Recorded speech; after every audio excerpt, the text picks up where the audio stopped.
Hi friends, இன்றைக்கி வந்து உருளைக்கிழங்கு கேப்சிகம்மு கிரேவி. இது வந்து சப்பாத்திக்கு ரொம்ப நல்லாயிருக்கும், டேஸ்ட்டாகவும் இருக்கும். வாங்க இது எப்படி செய்கிறதுன்னு பார்க்கலாம்.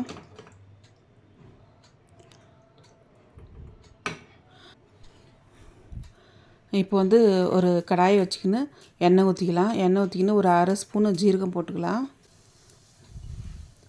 இப்போ வந்து வெங்காயம் வந்து நான் 2 வெங்காயம் எடுத்துக்கிறேன், மீடியம் சைஸ்க்கு. கருவேப்பிலை ஒரு கொத்து, இதை போட்டு நல்லா வதக்கலாம். நான் வந்து 2 உருளைக்கிழங்கு 2 கேப்சிகம் தான் எடுத்துக்கிறேன். அதுக்கான அளவு தான் இது. 2 வெங்காயம் தான் எடுத்துருக்குறேன். இப்போ வெங்காயம் எல்லாம் நல்லா வதங்கின பிறகு தக்காளி ஒரு 2 போட்டுக்கலாம். நான் வந்து இதுக்கு வந்து இஞ்சி பூண்டு பேஸ்ட்டெல்லாம் எதுவும் யூஸ் பண்ணல. உப்பு போட்டுக்கலாம் தேவையான அளவுக்கு. இப்போ தக்காளி எல்லாம் நல்லா வதங்குற வரைக்கும் நல்லா வதக்கலாம். இப்போ தக்காளி எல்லாம் நல்லா வதங்கியாச்சு.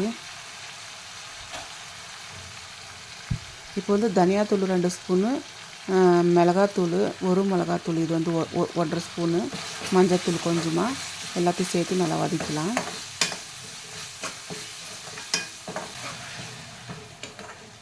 கொஞ்சமாக தண்ணி ஊற்றி நல்லா ஒரு 2 செகண்ட் நல்லா வதக்கிங்க. இப்போ வந்து நான் உருளைக்கிழங்கு வந்து வேக வச்சு சின்ன சின்னதாக கட் பண்ணி வச்சுருக்கிற தோல் உரித்து இதை போட்டுக்கலாம்.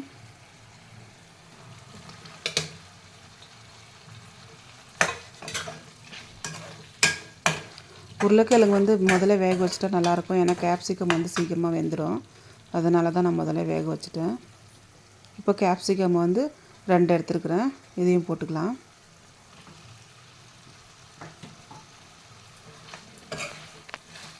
இப்போ எல்லாம் சேர்த்து நல்லா வதக்கலாம்.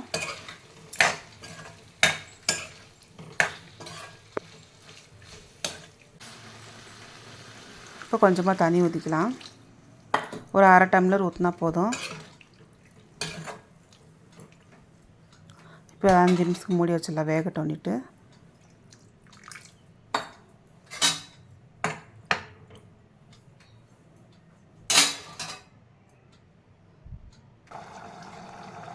இப்போ 5 நிமிஷம் ஆன வரைக்கும் பார்க்கலாம்.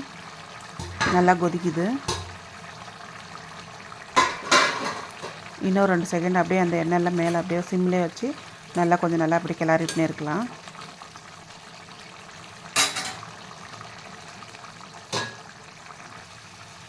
பாருங்கள், அந்த எண்ணெய்லாம் நல்லா அப்படியே மேலே தேலி வந்துடுச்சு. கேப்சிகமும் நல்லா வெந்துடுச்சு. கேப்சிகம் வந்து நல்லா மீடியமாக தான் வேகணும், கொல நல்லா வேந்தால் நல்லா இருக்காது. இப்போ வந்து கடைசியாக கரம் மசாலா 1 ஸ்பூன் போட்டுக்கலாம்.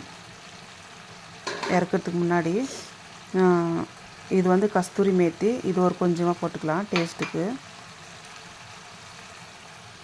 கொத்தமல்லி தழை போட்டுக்கலாம். இப்போ ஒரு 2 நிமிஷம் வரைக்கும் நல்லா வதக்கிட்டு நம்ம ஸ்டவ் ஆஃப் பண்ணிட வேண்டியது தான். கிரேவி ரெடி ஆகிடும்.